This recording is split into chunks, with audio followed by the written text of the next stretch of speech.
Ano bang tingin niya so far sa takbo ng impeachment trial? Nakakawalong araw na.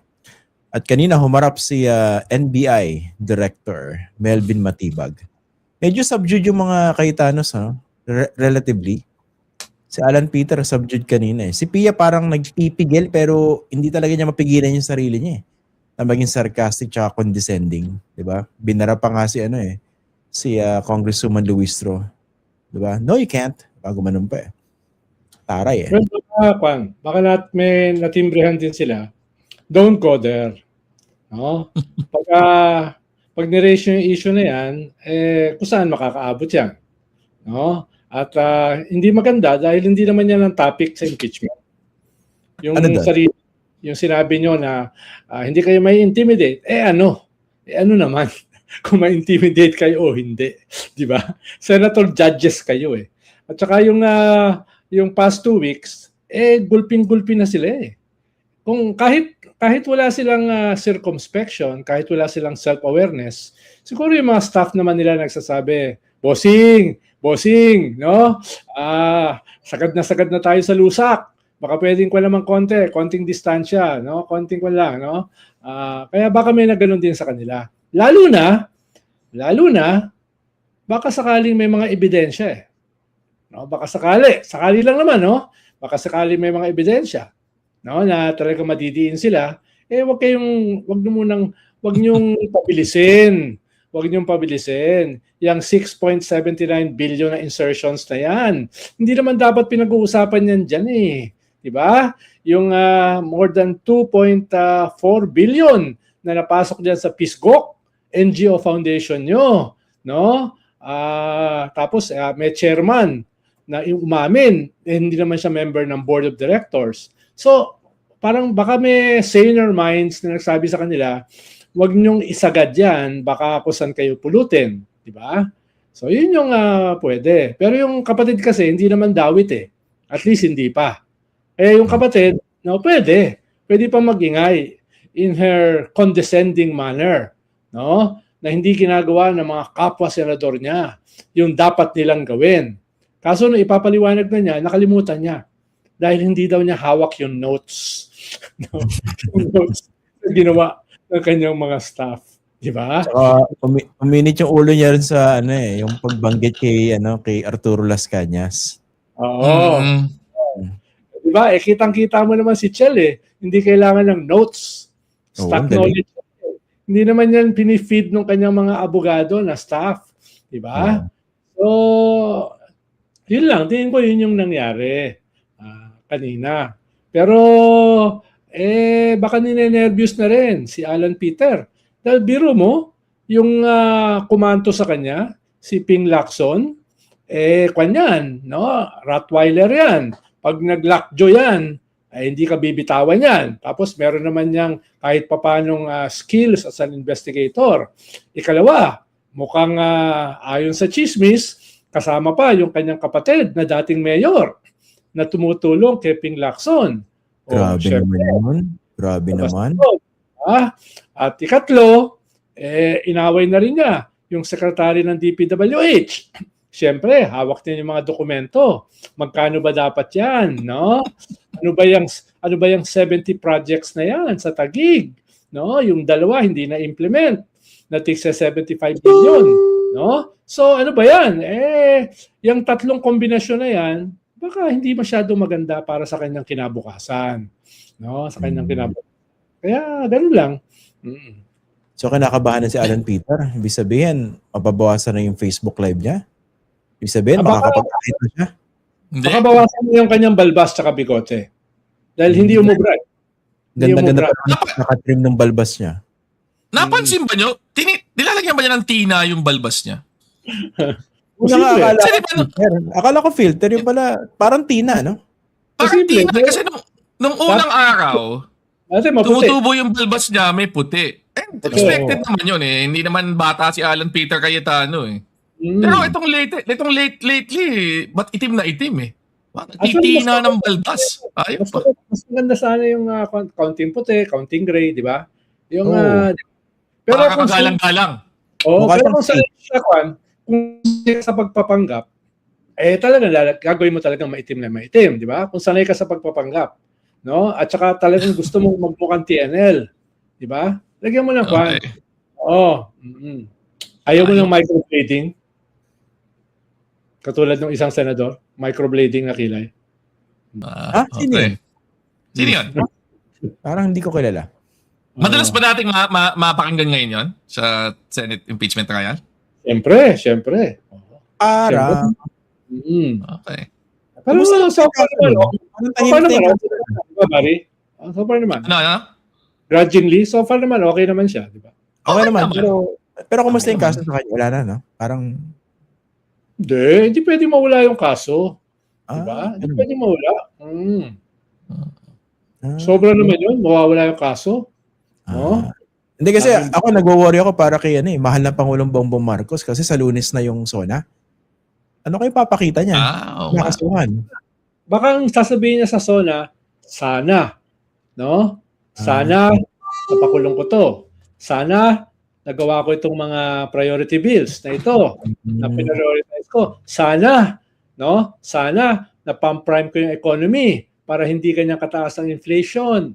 Hindi kanyang kataas ang unemployment, no? Hindi kanyang kataas yung presyo ng gasolina kumpara sa ating mga neighbors. So, yan yung SONA na pwedeng nagkaroon ng sana. Unless, itong next 2 days ay magkaroon ng paghahabol dun sa big fish. No? Dahil may mga pahiwatig si Boying Remulla. Sa bagay, last December. Si Martin Romualdez.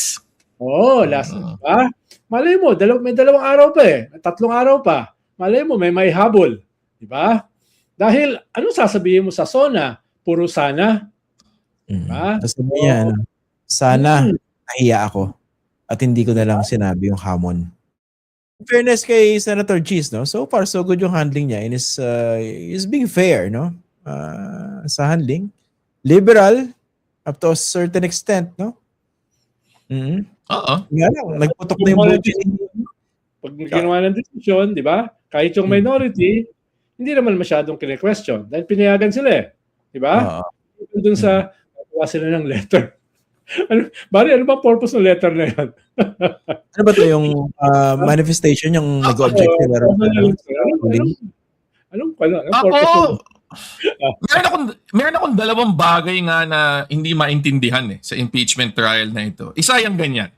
Yung sasabihin ng ibang senator judges na meron kaming written objection doon sa ruling nyo. Kahit na apparently, suportado naman pala ng mayorya doon sa caucus nila yung ruling ni Senator Cheese. So, sabihin, hindi naman kasi mababaliktad pa yun Di ba? Wala na yun So, pangalawa, ang isang hindi ko maintindihan, at ito both sides sa prosecution tsaka sa defense, yung we register our continuing objection.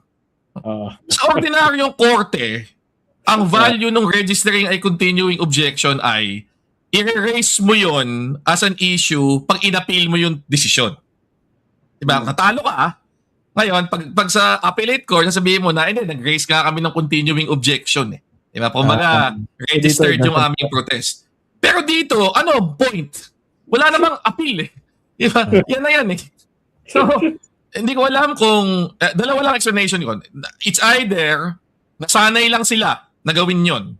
So parang, ano na lang, for the record, ganito, kahit wala namang purpose. Or, baka may mga nagbabalak na mag-aakyat ng ibang issue sa Supreme Court. Parang natin sa akin. So, magandang pakinggan na kahit talo ko, patuloy ako nag-object. O nga, parang gano'n lang dating Tsaka parang ayaw nilang ulitin yung pag-object sa susunod. Parang yun lang. Out of convenience. Pero yun nga ang point kasi, alam mo na yung ruling na overrule ka na. Yung continuing objection, alam mo namang ma-overrule. So, totoo, para wag mo ulitin. Pero kung ma-overrule ka naman, ano yung point? Walang point Alam mo nang talo ka na on that score And gaya ng sinabi ko, ginagawa ang practical use doon sa isang actual courtroom trial ay on appeal. I-erase, yun. Pwede mong ituro yung transcript at ito nga diba? Meron akong continuing objection kasi kinu-question ko yung correctness nung naging ruling nung judge. Kaya nga continuing objection Tinanggap na lang namin pero we register our continuing objection. Ang balak namin i-erase namin yan on appeal if ever. Pero ito, wala kang appeal So anong point nun? Kanina inantok ako Saan? Senate? Sa hearing kanina. Sa trial? Oo, nabor. Nakahapon di ba? Tapos biglang dito, parang denouement, di ba? Hindi, tsaka kanina, I was expecting na, si Alan Peter Cayetano, talagang would come out with guns ablaze. Oo. Mas balbasarado. Baka nagre-recover pa siya dun sa pagkaka-lecture sa kanya ni Chel Jokno kahapon. Kaya Grabe naman yung term na yun. Ibig sabihin, napahiya siya. Huwag naman ganun. Oo, parang hindi naman sila napahiya. Nung sinabi niya, expedition, hindi naman siya napahiya rin Oo, nakakahiya rin sa hindi niya maalam hindi alam yung difference ng search warrant tsaka sa PINA. Tsaka sa PINA. Si Pia. Hindi alam yung... Si Pia yun. Kayo talaga, huwag kayong ganun usually kasi ang isda nahuhuli sa sariling bibig.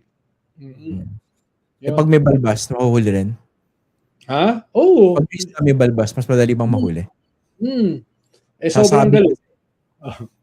Sobrang galing, no? Hindi niya alam Parang nung kinanto niya, yung NBI witness, di kinanto rin siya. Absolute! Tigil, di ba?